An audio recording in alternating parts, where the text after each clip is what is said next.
Welcome back here today on the beautiful campus of Florida Panhandle Technical College. Post-storm, post-hurricane, Harvey is pretty well cleared out of Texas. Lots of devastation, lots of water still, lots of need for relief. We're done with Hurricane Irma, or Irma's done with us. It was not as bad as it was slated to be, but tell that to the people in South and Central Florida. They are still cleaning up. So we are appreciative for what we have, and obviously our whole entire area supporting both of those storm-struck areas at this time. Our guest today is Vernon Mayor Tina Sloan. Just recently, the Vernon City Council has had conversation about an increase in millage. Typically, there's always a story behind these stories. So the story would not be Vernon wants to increase your taxes, but rather, here's what Vernon needs to do with those extra monies. We invited Tina to come on, and when we come back, we're going to talk to Tina about exactly that. The opportunities that are afforded Vernon with the brand new four-laning of 79, all of the economic development going up, and now obviously some plans for growth, development, and possibly even just replacement. We'll talk about all that and more when we return, and we will be right back.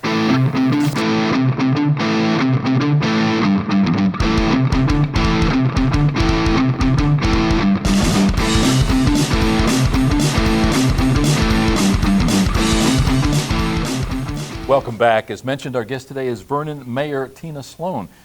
Just called you yesterday. I got something on one of the social media that talked about the fact that Vernon wants to increase our taxes. They want to go up on the millage. As I said in the pre-show and in the introduction both, there's always a reason for everything. I know that you are fiscally conservative. I know that most of the people on that city council in Vernon are as well. Yes, sir. Talk a little bit, if you would. I called you so that you could come, maybe diffuse some of the unknown, so we could talk a little bit about the reason for this. First of all, tell me about what happened at that workshop and what's going to happen with that millage.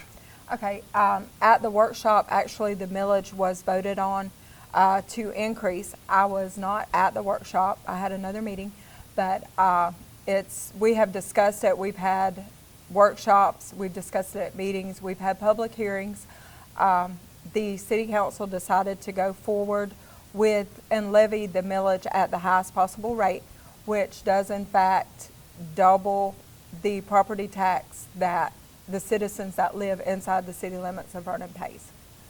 Up to this point, Chipley has always been spotlighted as the municipality, at least in this general region, with the highest taxes as far as millage. Will this put them higher than Chipley, or do you know? I don't know. Okay.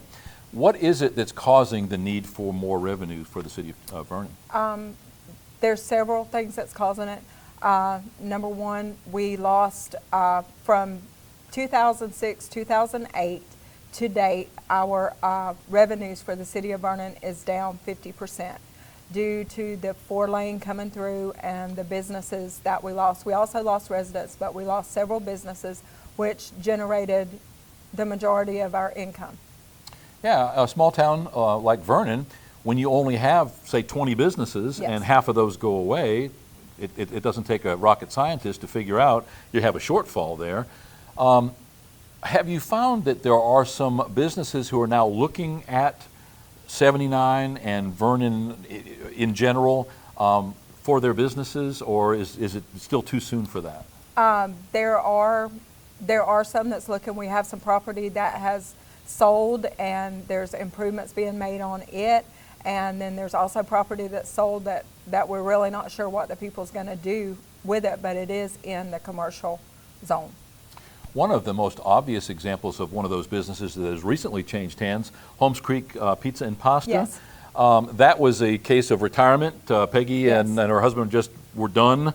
They retired, they sold the business. Is that going to have a new business name? I'm not sure if it's going to have a new business name or not. Okay. Those folks are from Panama City, if I'm not mistaken. Yes. I know that they're doing some remodeling. Are they open yet again? No, they're not open. They're looking at 3 weeks. They should be open in 3 weeks. And Vernon's very excited. We're ready to get our pizza place back. I was going to say, you are ready, I'm sure. Dee's is great. You've got some great places to eat in Vernon. But, you know, when you have just a very few places and one of them goes away, that's a huge impact. Yes. Especially when it has a following and it has quality of food. Interesting history with with Peggy and Bill. They originally owned KC's, which was in Vernon. Yes, I did. Joe Miner bought that, moved the business, bought the business name and the recipes, the way I understand, moved that to Chipley, has been doing quite well as KC's. Bill and Peggy waited out their non-compete time and then opened up the pizza place. Yes.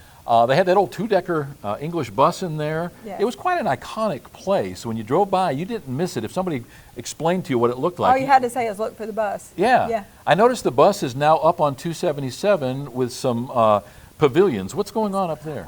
Mr. Bill had told me that he was going to put the bus up and he was going to list it for sale on Craigslist.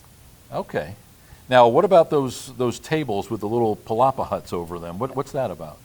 They had those. They had put those there for people to do like a flea market yard sale, and so they're also going to be for sale. Okay. So if you're interested in a two-decker bus, now does that run? Do you know? It doesn't. So they have to tote it up there. Yes. But I tell you what, for a conversation piece or just something that you, like you say, look for the two-decker bus. Yes. You can't miss whatever it is. Great opportunity if you've got some need for that. Let's go back to Vernon. Just recently, the Economic Development Committee of Holmes County and Washington County, along with the city of Bonifay, have entered into a cooperative agreement where they have the 79 project there. Smith Lake, Yes. bordering right there on 79, all the way up to the interstate. Huge opportunity there as well. So I would imagine that Vernon and then with Bonifay, there's not a nickel's worth of difference. And then plus you've got the interstate access. I can't help but think with the proximity of the airport for Vernon and then the interstate to your north, along with this Bonifay, Washington, Holmes County project, that whole strip, I know there's a lot of heartburn right now because they tore down a lot of businesses. The 4-lane is just now being accomplished, but pretty soon, I would imagine you're going to have to jump back for fear of being run over by something that's growing too rapidly. Yes. So sometimes it's a problem that you don't want if things start happening too fast. You as a city council, probably keeping your eye on that. I know just recently, or it's been a while, but the sign ordinance was a big concern for you Yes. guys. It was, some people wanted the signs very close together, and you didn't want a forest of signs. That's true. And so we went with the city sign ordinance, which, covers and the spacing. It was perfect for us because we would have become like where you ride down the 4-lane and you just see sign after sign after sign. That would have been Vernon. And but getting back to the 79 project, that's one reason that we're really pushing and looking forward to having the water and sewer extended across the bridge. And we've been looking at doing some annexation up towards that way so that, because there is some development that's coming there, as you know, and we're looking to be able to provide some water and sewer services for them. Do you know how far south Bonifay provides water now? I do not. They go to the interstate at least, Yes. though. So right now, Vernon basically stops at the creek? We stop at the creek, yes. Okay, so obviously going across that bridge, it would require annexation, but I would imagine the revenues for water and sewer would help to offset some of the cost of the Yes. infrastructure. Plus, you would pay you would have to charge an impact fee yes. when people sign up. What are the most compelling needs that Vernon has right now? Right now we have, and I know people hear water and sewer a lot, but our wastewater treatment plant is at the age to where stuff is not covered under warranty, and it's just at the age that there's repairs that's having to be done. We have spent $60,000, a little over $60,000 in repair. Some of that money will be recouped from FEMA. That's been since the flood, but we've not received that money back yet. So obviously, it's a zero-sum game. If it comes out, you guys are operating on a shortfall. Yes. Just recently, Trey Hawkins, who at one time did serve on that city council, now Washington County Commissioner District 3, worked with the city council and the city clerk in Vernon to help set up Vernon as a depot, if you will, an opportunity for them to be the location to which people could go in the Vernon area to get building permit Yes. applications, to be able to help walk through some of that paperwork problem. There were people in Vernon, several of whom I spoke to, that made 5 and 6 and 7 trips to Chipley they'd come up, they'd get a form, went back home, they filled it out, they brought it back, and then they were told they needed another form. Just an opportunity to streamline that whole process, to provide more education. I know that Michelle Cook was part of that, your city clerk. I can't imagine that you guys are anything but happy with the progress that you're making in that direction. Yes, we are. And it will streamline, because anytime anybody's doing anything inside the city limits, City Hall is the first place that they're going to contact. And with her having more knowledge of how the system works, then she's able to answer those questions. Yeah, interesting story. And not faulting anyone, certainly, but the people that bought Holmes Creek Pizza and Pasta, they were doing some work, and the building inspector stopped by and said, what are you doing? True. And they said, we're remodeling. And they said, and the building inspector said, well, you need a building permit for that. And they said, well, we went to City Hall and asked them for a building permit, and we were told that they don't do that. So they just presumed that no building permit was necessary. What wasn't told to them was that you had to go to Washington County for the permit. Mm-hmm. So sometimes it's just a matter of education and us taking that further step to explain to people. Education and communication, yeah. Communication, absolutely. That was probably what the word I meant. Huge opportunity there to make friends with people instead of alienating them and making it so darn tough on them to be able to get a building permit in this case. What's some of the best things happening in Vernon these days? You guys are enjoying a great football season. I think you've only had one loss. Tonight, as a matter of fact, the big Chipley-Vernon game. So there's lots to be excited about educationally with your high school and your middle school and certainly the elementary school. What's going on in Vernon these days that you're most proud? Right now, we're working towards for Veterans Day. We're going to coordinate with the school. Our plan at this time, and I may be announcing this, right now. We're doing a breakfast for the veterans.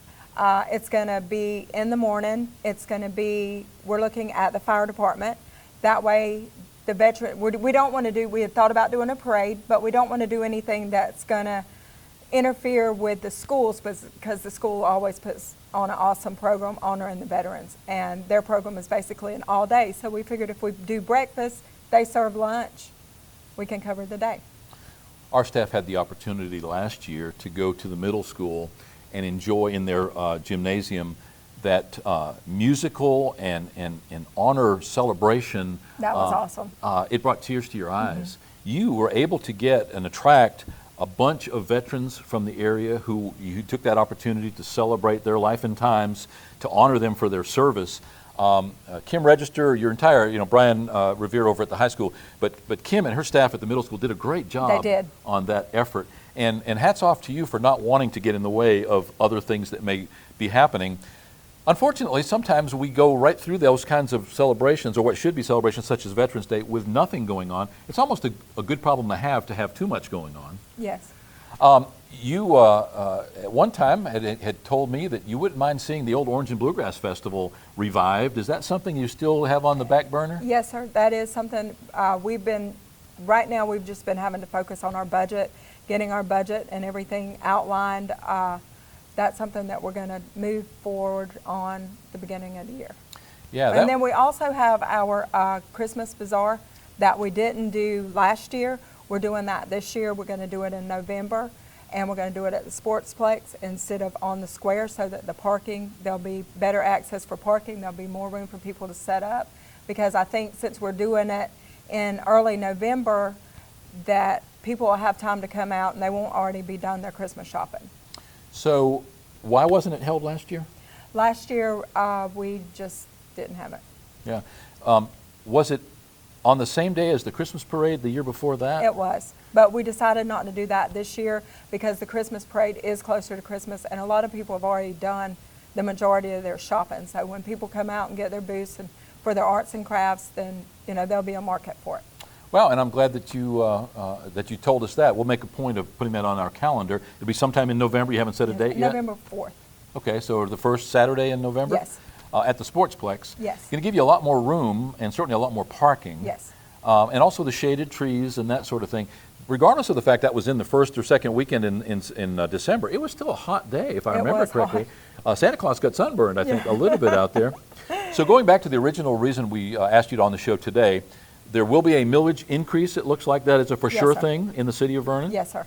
And that'll cause some issues. I'm sure you're going to hear about it from some folks, but the reason is that You simply need the money to operate. Yes, sir. We need the money for the infrastructure, not just the water and sewer treatment program, but we also have our city complex, which is a big complex compared to what most cities have. You know, we have the community center. It also supports the county. You know, I mean, the county comes in, the county uses it. It's a historical building. Everybody was so excited about getting that building when it became available and we had to move City Hall, but the foresight of the upkeep that was going to be on that building was not taken into consideration, and that's something that the council's having to deal with now. Well, and also your sportsplex is a really first-rate sports facility, and I would imagine that there are far greater number of children who are involved in those sports programs from the county and outside the city limits of Vernon than there are from Vernon. The last numbers I had was that 17% of the children were for inside the city limits. The majority of the kids come from outside of the county, and I mean, we love that because the boundaries go further than the city limit signs. Not unlike the situation they have with Powell's Park and the sports programs in Chipley. If I'm not mistaken, Commissioner Hopkins is also working on that. I think he's made some inroads. Yes. That the county is actually helping to fund some of that. That funding at one time was taken away when things were tight right after the bubble burst. I know there was a lot of heartburn then fiscally, but that's good stuff.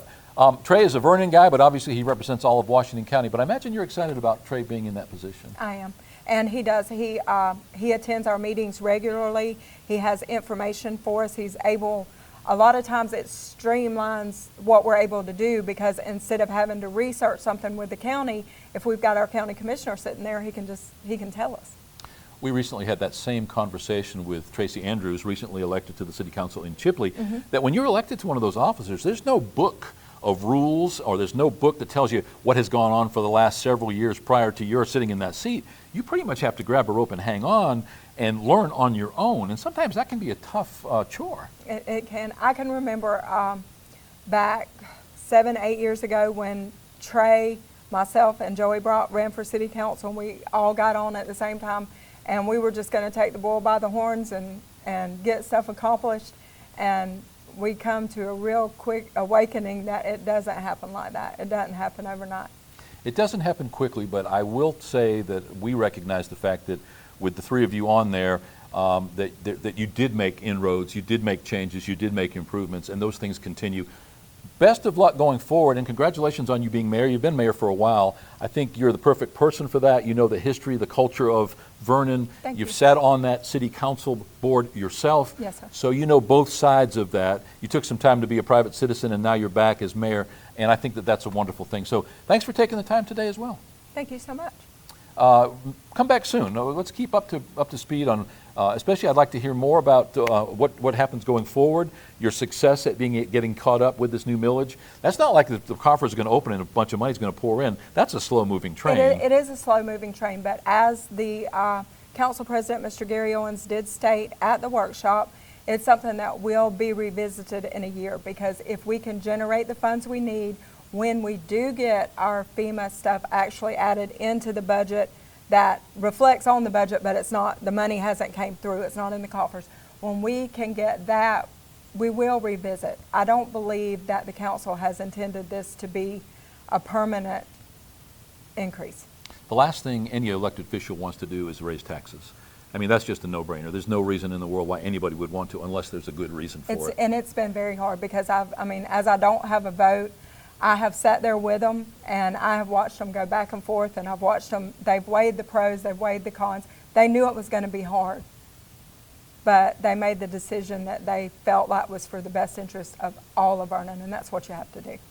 Again, thanks for coming on, and thanks for being candid. I think it's important. They say that sunshine is the best disinfectant, and if we're able to talk about these things in a format or a forum that people are able to listen to and maybe be able to get some understanding of the reason behind this, it's a lot easier to swallow. It's communication. And so many times council, because the council is elected and the mayor is elected, the citizens just tend to let us do the job. And so if you're not at the council meetings, if you're not at the workshops, you don't know till you see it on Facebook or you read it in the paper. I encourage citizens to come to the meetings. We want citizens to come. We want feedback. We want to be open and people not be feeling like they're caught blindsided. Well said. Thanks again. Yes, sir. Our guest today has been Tina Sloan, Mayor of Vernon, Florida, talking about all kinds of things, most poignantly the increase in the millage, in the tax fees in Vernon, Florida. If you are a resident of Vernon, you will see that reflected soon in your tax bills. However, there's good reasons for it, and you can certainly contact the city clerk or any of the city council people, and certainly Tina as well, if you have any further questions. Vernon is a jewel in Washington County, one of the several municipalities that makes up what we call the real Florida. We're appreciative of all of their efforts, and tonight is the big Vernon-Chipley game. No matter which side of that you're on, Go you Jackets! You can tell which side she's on. We'll be right back.